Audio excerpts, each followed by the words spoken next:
Welcome, welcome everyone. As everybody begins to trickle in, obviously feel free if you want to put on your cameras, but we know Zoom fatigue is really real. So either way is up to you. But thank you so much for joining us today. So today we will be diving into the Summer 2022 PGI Social Impact Fellowship. And before diving in, allow me to introduce myself. My name is Nicolette Cabell, and I currently serve as the Program Recruitment and Inclusion Manager here at the Purposeful Growth Institute, aka PGI. I promise you, you don't have to say Purposeful Growth Institute. Feel free to just say PGI. And I will essentially serve as your go-to resource for anything related to the Social Impact Fellowship. And so it's just great to see this group of individuals that really want to use their business training as a force for good. So I'm really excited. And before we kind of get started, in PGI tradition, we actually conduct a moment of mindfulness. And so this is where we take like a minute away from the world. You breathe, away from school, away from the nagging professors or potentially family, and just, you know, for our first moment of mindfulness together, we're going to just do a journal prompt. And I want everyone to just take about 30 seconds and think about what's one thing that you do that allows you to feel empowered. It's midweek, and typically we all need somewhat of a push for that end of day 5 p.m. feeling. What do you do for yourself? So I'm just going to kind of let that linger a little bit as people come in. And I just want you guys to think about it for a second. As anyone new that's coming in, we're doing a moment of mindfulness. And what's one thing that you do that allows you to feel empowered? And for any brave souls that want to, you feel free to drop it in the chat or hold on to it during the session.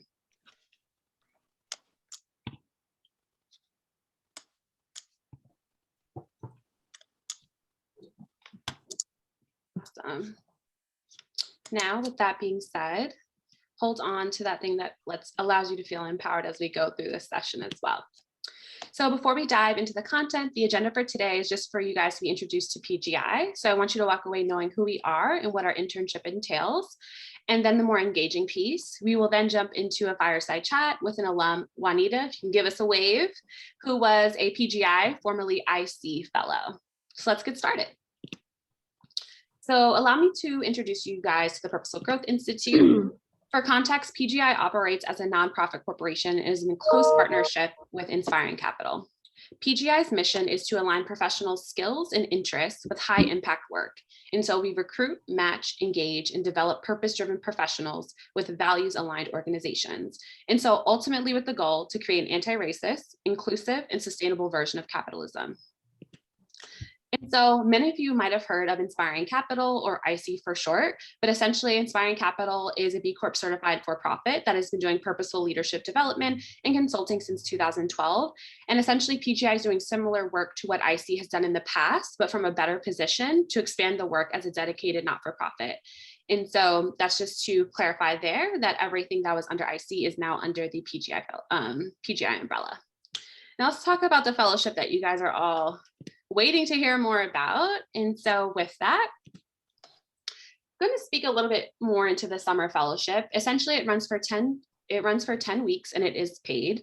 It provides the knowledge, tools, and community for MBAs committed to using their business training and experience as a force for good. And so how would you guys do that? So essentially, I want you guys to think of this fellowship in terms of two components, two key ones. One is actually the professional development piece, which is what we would say is the differentiator within our fellowship. And the reason being is that it's a personalized professional development and peer-to-peer learning with like-minded MBAs and alumni who have been in your shoes and are pursuing a purpose-driven career after business school. So you would essentially be within a cohort. So about last year is about 18 fellows. So that's essentially the number that we're looking to gain this summer. And then the second component is the internship piece. And so this would be an internship with one of our high impact partner organizations if the fellow is matched. And so fellows who are not matched choose their own internships and with support and introductions via the PGI community. But I'll talk a little bit more in terms of like what matching means. And so PGI provides support to ensure fellows successful performance within their internships in the form of office hours, peer project groups, and we also provide a resource library of templates and other tools in order to enhance your deliverables. And so let's go into a little bit more in terms of like what the internship piece will look like. So let's break down the internship essentially. So PGI finds internship opportunities with high impact partner organizations. And so we look for roles that provide hands-on experience on a real-time impactful project. And so this year, the projects will include strategic planning, impact measurement, financial analysis, impact investing, diligence, or portfolio support. Obviously, you name it, it's within the social impact space. And so typically our partners are social enterprises, are mission-driven, and maybe nonprofits. And so we intend to match all selected fellows with a partner, but a match is contingent on the fellow within what their skills and their career goals are, as well as the employer needs at the time. So we really want to ensure that it's not just a match for the employer, but it's also a match for our fellows as well. It needs to be a match overall. And so if you are successfully matched, so let me quick. So yeah, if you are successfully matched, you can expect to be a direct project manager essentially, and you will get paid by PGI and still receive all of the professional development that is offered. So like I said, it kind of breaks down into those two key components. And so on the slide here, you can see the partner organizations that our sister company Inspiring Capital has worked with before. And these are the types of partners that you can expect to work with this summer if you are selected. And so just looking ahead into the week of what a PGI fellow looks like, I think the one thing that isn't on this slide, well, actually it is all the smiles and you can't tell the laughter, but it's really about being within a cohort in a group along with an internship. And so the typical week would look like you'd be working alongside one of our partner organizations, which is that internship piece. And then you'll have weekly pre-work alongside a weekly virtual session with your full cohort. And so, like I said, we typically will intake 18 fellows, so a fairly small, intimate group, but with the intention of being able to connect with every cohort member. We really are a community, and we don't want it to end just at the fellowship. We have a whole community of individuals that we still lean on in terms of knowing what's happening within the social impact industry space, being able to connect with the alumni who are really open to speak about their experiences as well as what their jobs may be. It truly is a community. And so we want individuals that, yes, want the internship and want to use their business acumen as a force for good, but we also want individuals that want to be a part of something bigger. And so with that, just this last piece, I'd love to just really briefly talk about the application timeline for you guys. Applications are now open. They are due on December 17th, so you do have some time. But essentially, quick overview, big picture level, round one includes just the submission of your cover letter and your resume, which you will hear if you advance to round two by about mid-January. Round two consists of a video response where you would record your answers and then also a brief homework assignment. And the reason why we ask for a video and a sample of your work is because our partner organizations really rely on our rigorous pre-screen to make appropriate matches. And so you would advance then about round three in February. And then round three would essentially consist of a group case interview. And so we utilize this model because we want to see how you interact as a group. Like we said, the PGI community is really big on community. And so when you become a PGI fellow, it means that you'll be a part of a larger community. And we want to know that our fellows want to be surrounded by generous, like-minded individuals who can support one another during the fellowship and beyond. And so after the group interview, you would hear within 2 weeks by March if you receive an offer, and then you have 2 weeks to accept. There is a point in time where at that moment, you may not know which internship you would be matched with. However, you would have a list of the partner organizations. And then once you accept the offer, essentially, then you would be provided the list, and essentially you would say what skills or where you're looking to take your career, and then also what the partner organizations are looking to gain, and basically rate them. And then we would see what the match is there.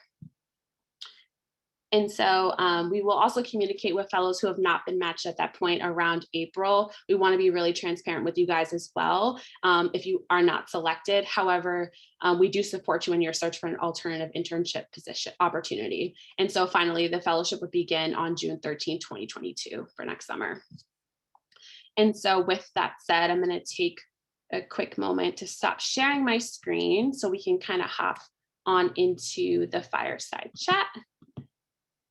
Let me just get all situated. And so now we're going to just transition on over so that you guys can hear what it's really like to be a PGI fellow. Like I said, so our guest, Juanita, she She initially was an IC fellow, but like we said, PGI has now taken over. So just want to ensure that the branding is clear there. And so Juanita, if you can, just introduce yourself, just general introduction of your name, what MBA program you were a part of, and then would love to hear your purpose statement. Yeah, so hi everyone. Thank you all for being here. I know like Nicolette said, it's the middle of the week, Zoom fatigue, everything. So thank you so much all for being here. So my name is Juanita Molano Parra. I graduated from NYU Stern in 2015. I did my IC fellowship, so that would have been the summer of 2014. I was actually, I can probably say I was part of the first fellowship. So first class. And I've been honestly involved with IC and now with PGI throughout this year. So this is going to be going on 8 years, is that? 9? Correct, yes. Long-standing. So that's been really amazing. And I think I share that with you all, one, to give you a sense of like why I'm on the call with you all today, but also to give you a sense of something that Nicolette mentioned in terms of this being a community. And this being a community, not just throughout your fellowship, but going forward. It has, we'll talk more and I'll tell you more about me and kind of my journey, but the people that I met there, I'm going to say Nell specifically, but peers of my cohort, people that I met in future, like other, how do you say this, following your fellowships, have been people that have been instrumental in my career, in me building my own business, in me even, and this is something we were talking about right before, just like figuring out what is it that I do and how is it that I do it and what is it that I'm building and just making sense of all these things. This community has been a huge part of it. And so, yeah, that's why I'm here. Awesome. Thank you so much for sharing, Juanita. And I really want to echo this piece of community. And with that, I would love to hear going all the way back to 2014. We've taken it back. What initially drew you to a fellowship centered around impact? Yeah. So when I did my fellowship, one of the reasons that I went to business school was all of my background. So I am originally from Colombia, from Bogota. All of my background before business school and for a few years after business school was all corporate finance. Initially, I went to business school to make a transition into social enterprise. It was something I had just started learning about.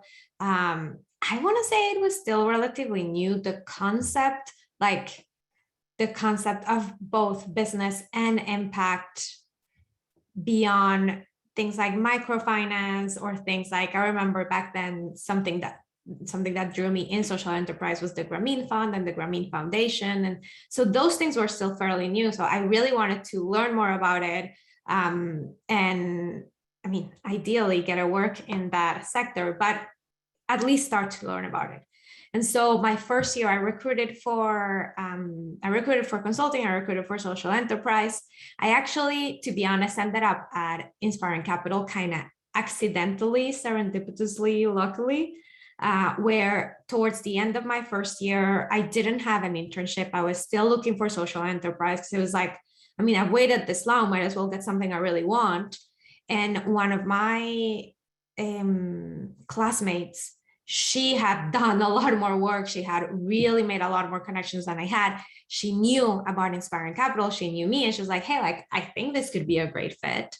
And so I interviewed with them, and it was a match made in heaven where they had gotten a last minute client that was looking for someone that had a lot of like modeling, financial modeling expertise, that had finance experience, all of that. And here I came in with not only a lot of finance experience, but I also absolutely love spreadsheets and like creating models and figuring all of that out. And so match made in heaven, I started my internship over the summer. But really, to be honest, not knowing as much what I was getting into, one, because it was the first one, and two, because it was, really like last minute serendipitous. Yeah. Awesome. Thanks for that overview. I think would love to hear a little bit more in terms of what was your project that year? Yeah. So My client was the Big Apple Circus. I don't know if any of you have heard of them. I think they're not around anymore, but they were a circus, literally. And so a circus, they had shows, they had all of this, I'm going to say, earned revenue piece. And they had on the side all of these programs in children's hospitals. And so it was this model where like they had a more traditional show entertainment business model, and then this more service oriented arm of it. And so I came to work with them to look at some of their marketing strategies, some of the things that they were doing in terms of social media, some of that piece, and then looking at their financials, but more specifically looking at the profitability and at the just cost structures of their shows. And so, that was the gist of it. So diving a little bit, or getting more broader, I would say, what did a week in your life essentially look like as a fellow? Yeah, so I was in New York. So because I was at NYU, I was living in New York anyway, and then the fellowship was in New York. I think I was 3 days at my clients. Their office was in downtown Brooklyn. I had 1 day where we had all of the fellowship professional development. And so that's when we had talks, that's where we had speakers come in, that's when we had working sessions. So that was kind of like the all-in learning, absorbing day. And then 1 day where sometimes I went in the office, sometimes like at my client's office, sometimes I went in at the IC office. And when I went in at the IC office, it was often maybe another one of my how do you call it, teammates, another fellow was there too. So like we had agreed to support each other on something we were working on, or I needed to bounce ideas on something, or I had a meeting with maybe Nell or Yael or someone that was there to get support on something I was working on. So that was more like the fifth day was always kind of ad hoc. It was really fantastic because it was the summer. It was my first summer in New York. There was a World Cup, for any of you that understand how big that is. And so that was really great because when I was at my clients, they were really flexible, honestly. And so for lunch, I would go down, I would watch the World Cup at the park, then come back, have meetings with different people depending on what we were working on. I got to do a couple of kind of like field trips with them to better understand the different pieces of their business. So yeah. So it sounds like a fun time, essentially. Oh. I did want to just clarify here too, that the professional development piece this year will be held virtual for fellows. However, the internship, just dependent upon, obviously we all are in a pandemic, but essentially it would be in person, or it might be a hybrid model. It's just really dependent on the partner organization. So just wanted to throw that out there. And then wanted to hear from you, given that you were exposed both to this internship and also receive professional development. What would you say were the benefits of this additional component? That, in the end, that was one of the most valuable pieces of it. And again, because I just told you how I came in it, I had no idea that this was part of it. But it was a really great piece of it, twofold. One, as I was heading into my second year, I was kind of having an existential life crisis of what am I doing and what am I recruiting when I come back? Because in my case, being an international student, it was very much a choice of, do I want to stay in the US or do I want to do social enterprise? But I had to prioritize one or the other. And so my choice was to stay in the US, which meant that I had to recruit in a different way. Like I needed someone, for those of you that are not international or may not know as much about it, like to stay in the US in the longer term as an international student, you need a company to sponsor your visa. And it's not horribly expensive, but it's a lot of work and it's a lot of paperwork. And so not everybody does it. Most companies don't. And then others companies just don't do it because I don't even know. That's another conversation. All this to say, I was trying to figure out well, I did my internship in social enterprise. What am I going to recruit for? How am I going to recruit? How am I going to tell my story So thinking about all of those pieces, it felt really hard and it felt really lonely, honestly. And so having that professional development there really felt like more like having a partner, having someone that I could talk to and that would help me talk through things. And there were things that were very kind of like high level, like, what do you want to do? What are you looking for? Like, just kind of like that. And other pieces that were super tactical, right? Like, okay, like, what are the things that you want to be working on specifically? Like, what are topics? What are industries? And so that helped me be a lot better set up for when I came back to school year 2 and started recruiting then. Yeah. It's great to essentially hear your journey. And I know that, at least from my experience hearing from MBAs as well, that this is such a pivotal time for reflection and trying to get the job, the dream job, or whatever the dream job looks like, but still wanting to do good. It's hard to manage that. And it's great to hear that you were able to depend on, or use rather, the tools.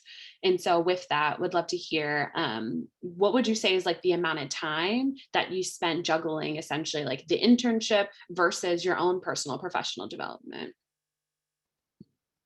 That's a good question.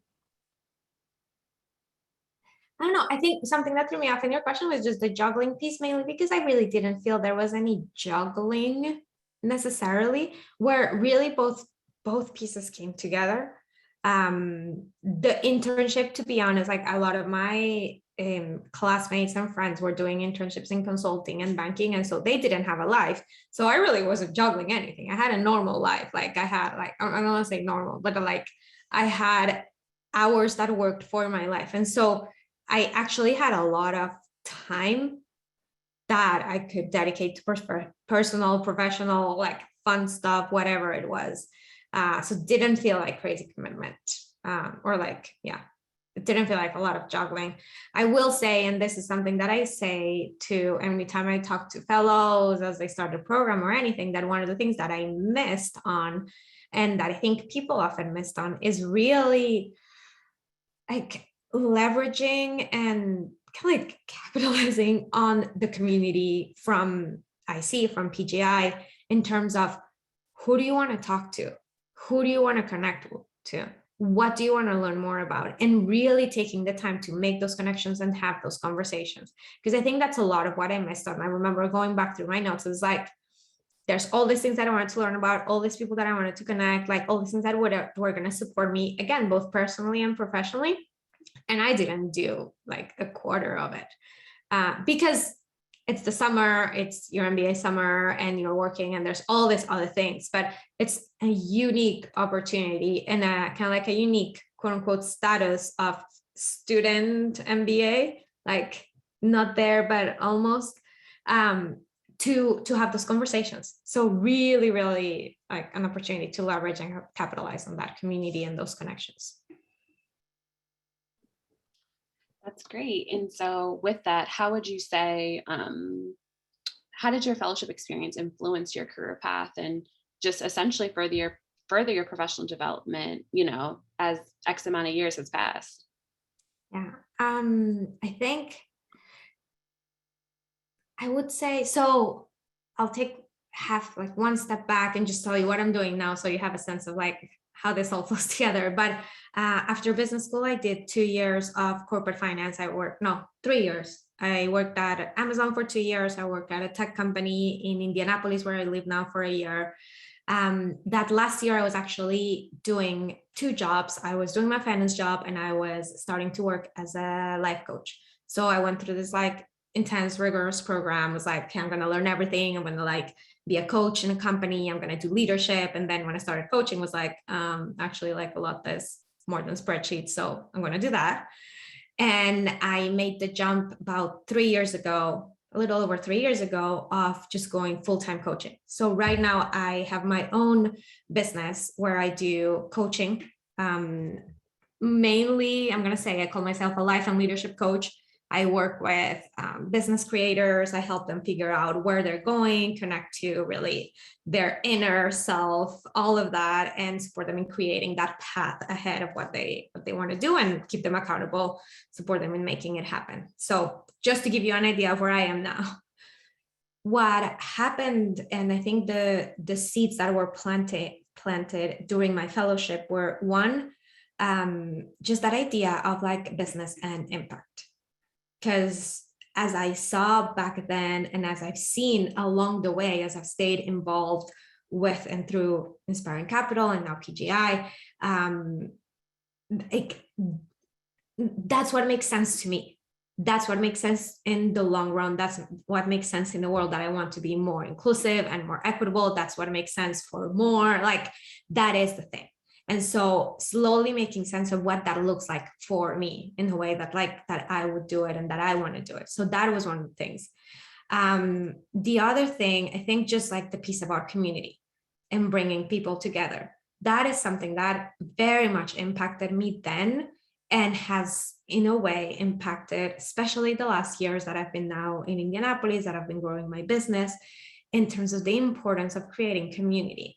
And I don't mean networking and giving everybody your business cards and saying thank you notes, because that's transactional. I mean building community through relationship, like actually connecting with people, like what they're up to, supporting without expecting anything in return, getting curious about like people's dreams and possibilities and all of that. Like that, I really feel that was planted there, and that it's been a lot of what served me, not just in growing my business, figuring out what I'm doing, but also in really growing a connected, authentic community for myself here. Oh, that's awesome. If I could, I'm snapping all the way from over here in that I think, given that even the times that we are in currently, a lot of people are asking themselves, what do I want to do? And if they do want to do something, it's typically not just behind a desk. It is impacting others or having some sort of impact. And to hear you say that, I think you are a true representation that it is possible. Maybe it's not you guys starting your own company, but it's potentially being an impact within a company, even if it is you like in finance numbers, knowing how that impacts that and you enjoying that, I think is really a big connector that a lot of fellows receive if they participate in this fellowship. And so just glad to hear that you were able to walk away with a lot of clarity in starting your own business. That's huge. Yeah, no, absolutely. There's one thing that we didn't think, this is a newer framework, and I don't know if you've all seen it already. I don't know, Nicolette, like if there's a link. I know it's on a Forbes article from Nell, but the impact framework, you know what I'm talking about? How is that you call it? Impact meaning? Impact That meaning. Mm-hmm. Yeah. And then like, it's just like this, like basically different ways that you have impact, different places where you have impact. And for me, that's been incredibly helpful. Maybe that was like implied back when I was in it, but seeing that is incredibly helpful. And I actually use that with clients where it's like, okay, like where is it that you want, if you want to have impact, if like this is important for you in your profession, which it doesn't have to be for everyone. If you want to have impact, where is it? And if it's in your profession, then where does it live? And it starts to clarify a lot more things, because sometimes like when people say like, I want to have an impact, but I don't know, like Nicolette, so like, or like me, like I was doing finance for like corporate finance, like, do I need to quit my job and then go volunteer somewhere in the middle of nowhere? And that's actually not true, because I can and will have impact from where I am or from where I want. It's just defining what those things are. What does it look like for you? And what does it look like for you? What rings true to you specifically? So yeah, I think that's a fantastic tool. Definitely. She's speaking about the MyWhy dashboard, where essentially it's provided to fellows where what she said, you map out where you would like to have impact, whether it's, and realizing that you can have impact also with smaller steps, right? How you pay, what you pay for, if you support small businesses, if you recycle or not, if you donate, maybe that's the only way you can provide impact. I think a lot of times impact means, I gotta change the entire world and do all these amazing things, which is great, but there are also ways to do that. And so that's just another way in terms of like realizing what steps you can take as an individual. But I won't give too much, I won't go too off track, but essentially kind of with that, because I do want to leave some time for the audience to ask you questions, Juanita or myself. What final words of advice or insight would you give to other graduate students interested in this fellowship experience? I would say get super clear. Like once you're in and all, get super clear on what you want out of it beforehand, so that you really make the most of it, because you're all gonna go in with different intentions, different goals. Even if and like at a high level they all look the same, you're all looking for different things. So get super clear on what you want out of it and get extra supported to make it happen. The support is there. You do have to ask though, like, you know, in life. Awesome. And I think with that, thank you so much for your time, Juanita. And I know it's kind of getting on the later end. Would love to kind of open up the room for any questions that the audience may have. Definitely feel free to raise your hands and then you guys can go off mic. And I already see a hand raised. Erin, go ahead. Hi, virtual hand and physical hand. Well, first off, Nicolette and Juanita, thank you so much for sharing more about Purposeful Growth Institute and about your own experience. Juanita, like doing it when you did as a pioneer in the field, I think it's really inspiring. I wanted to get a little bit more clarity on location. I know you mentioned, of course, we're in a pandemic, so if you know the answer is nebulous, that's fine. But is there like cities that we mostly get placed in, so then you would have like cohort physical interaction, or is it just dependent on like the company's needs on where you end up for the summer? No, yeah, and I'm happy to take that question, Juanita. So essentially, it really is dependent upon the partner's needs. However, right now, a lot of our partners would be stationed in New York. So 9 times out of 10, it typically would be in New York. We do want you guys to be able to, like I said, it's really intimate. So we do want our fellows to be able to, you know, connect with each other inside, outside the, you know, fellowship doors.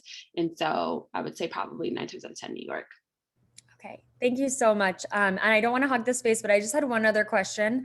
Yeah. You mentioned that if we're not placed by April or so, that you all would like help us find an internship. How often does that happen? And like, is that guaranteed, or like what kind of like plan B should we have just in case? No, yeah, for sure. So typically it doesn't happen, but if it did, essentially what would happen, like we said, is we would notify you in April. And so the plan, and then essentially we would go within our own community and see what partners essentially need, also what you are trying to do with your own career, and try to ensure that it's a match all around. And then if, let's say you are also able to find your own internship, obviously, if you still wanted the professional development, but obviously kind of like what Nita was echoing, we want you to be one of our partner organizations so that it's really aligned in terms of like the professional development you receive, as well as like the internship component. Thank you. So just hypothetically, if you didn't get matched in April and then you found your own internship, you would still be able to participate in the cohort professional development? Yeah, okay, for sure. Definitely. Mm-hmm. Awesome. Thank you so much. Yeah, my pleasure. And then I'm just going to scan again. Did anyone have any other questions? I'm just checking if there's any other hands raised. Oh, yeah. Okay, 2. Let's see. I think I saw Nicole's hand first, and then we could do Brooke. Sure. Hi, thanks everybody for good information. My question was, how much say we as fellows would have as far as what our placement would be? For instance, I have a lot of finance background, but I want to move to a more general management or human capital space. If I would get placed like in a finance position, is that something that could happen? If it did, do we have some say there, or how would that work? Yep, for sure. Definitely a great question. So essentially we would ask you, okay, where are you trying to go into? These are our partner organization. It's really about, like I said, the match on both ends. So if you want to go into X industry, then we would want to pair you with X industry partners so that it's a match all around. We would never want to place you, unfortunately, even if you had the experience, with a partner organization where it wasn't aligned with you as an individual. Does that answer your question? Definitely. It sounds good. Thank you. My pleasure. And then go ahead, Brooke. Thank you both for your time. This has been really helpful. Kind of similar question. I'm wondering if there are typically backgrounds that your partners prefer, or like what the range of projects looks like, just trying to get a better understanding of what they'd be looking for. Yeah, for sure. So essentially our partner organizations, so really they'll either be like social enterprises or they'll be nonprofits. And so really mission driven partners. And so who they're looking for individuals that, yes, like one, what is your personal statement? Like, what are you looking to gain? And then also there's not like a typical experience given that, a lot of you guys go into business school to really transition. And so essentially it's really leaning into like what you want to do with your career. They just really want a purpose driven MBA that's going to take whatever business problem they have and really be a direct project manager to ensure, to help amplify any business problems that they are going to. Sorry, letting someone in the room. And I just wanted to speak about the projects a little bit more, just so you guys have a better picture. So essentially it would be in strategic planning, impact measurement, financial analysis, impact investing, or something of that nature. Does that provide a little bit more clarity? Yeah, that's helpful. Thank you. My pleasure. And then I see we have a hand raised. Is it Alina? Yes, it's Alina. Hi, Awesome. thank you guys. I had a question just about the application process. So for the cover letter, what are you expecting for us to kind of talk about? And in terms of like roles and functional roles, should we have like a specific idea or can it be more vague? Yeah, really great question. So what we're looking for in terms of when you write the cover letter is really where you're looking to take your career. Because essentially we look at, what is the end goal and how do we work backwards from that? So really hitting on one, what was your previous experience, but also where are you headed? And yeah, that's essentially that. And then I think just to kind of highlight in terms of the resume, just highlighting obviously your experience, but also what are your interests and how do they align and ladder back up to where you want to be? Does that clarify your question? Yes. And then on the other hand, so if I'm interested in like impact investing, but I'm also interested in like strategy, should I have both of those different ideas within the cover letter, or should I be a little bit more vague about what I'm trying to say? Yeah, I think add them both, because I think we're really looking for more specific details. So I would say add them both. Awesome. Thank you. My pleasure. And then, did anyone else have any other questions? Let's scan in the room here. Awesome. I think then, oh, I do. Lindsay, I see a hand raise. Go for it. Hi, everyone. Thank you so much for sharing. This is so informative and helpful and just nice to see like-minded people. My question is, you talked about staying in touch with your cohort. So what way and how that has like helped you career-wise down the line? How is that, what does that journey look like for you? For me or in general? Okay. Oh, sorry. Yes. So back in the day, there was no Slack. This is when I feel old. So that wasn't the thing. We tried Facebook, but I mean, practically, I'm going to say two things. One, there is a Slack IC channel or community. That's a great place where I've been connecting. I'm not going to say specifically with my cohort, but with people from later cohorts. And so that's a way to keep up with opportunities, reads, events, opportunities in terms of workshops, but also opportunities in terms of jobs, like jobs in the impact space. With my cohort, I think there's a couple of them that I've been more in touch with, and it's really, I think, old style, like text and phone. Just catching up with them. Somehow my cohort ended up all over the world. So the fellow that I'm most in touch with is actually in Japan. So really staying in touch like that. The support that I've gotten, I think, from my cohort, because we were a lot closer, has been a lot more personal in terms of it's kind of like they know me better and what I'm up to. And so that kind of like more personal support and like, kind of thought partnership. With some people from the later cohorts, it's been a lot around just learning from their own journey, learning from their expertise. There's one specific person that I can think of. She wrote a book and published it recently, and just really her sharing about her social media strategy, about her communication strategy, about the decisions that she's made in service of just like putting all her energy in this book and what it's creating. Like that's been fantastic to watch and just to hear from her. So different ways. Again, I think the one thing that I always go back to is intention, in terms of like, what is your intention in staying connected? What is your intention in those relationships? And it may be different with different people too. Thank you. Awesome. I'd love to actually just add just to Juanita's response in this as well, and that we will be offering like group coaching sessions to the fellows given. So she mentioned Nell is actually our CEO and founder. And so she wants our fellows to do well. And so there's group coaching sessions as well as like peer-to-peer learning. So essentially where you would be able to speak one-on-one with other fellows. Like I said, the real intent there is just to ensure that you guys all get connected in some shape or form. Awesome. And then I see, Lindsay, did that answer your question? I just see your hand still raised. Oh, yes, I don't know how to take it Okay. down, but yes. No worries. thank you. Awesome, cool. I see Graham has a question as well. Yes, I do. It's a pretty quick one. I'm also interested in the National Park Business Plan internship. If I'm applying to both, is that going to be an issue, or at some point I have to like decide like one or the other, or can I get both offers potentially? I'm curious to know what the process is for that. Yeah, for sure. So I am happy to say that you can apply for both and still receive both. The National Park Service, just for context, for anyone who also may be thinking about applying to both opportunities that you're speaking to, has been one of our high impact organization partners for the past 5 years. We had 2 fellows last year who participated in both fellowship/internship opportunities. And so, yes, feel free to apply for both. Awesome. And so just wanted to give another glance to ensure, did anyone have any other questions or anything else that we could provide a little bit more clarity on?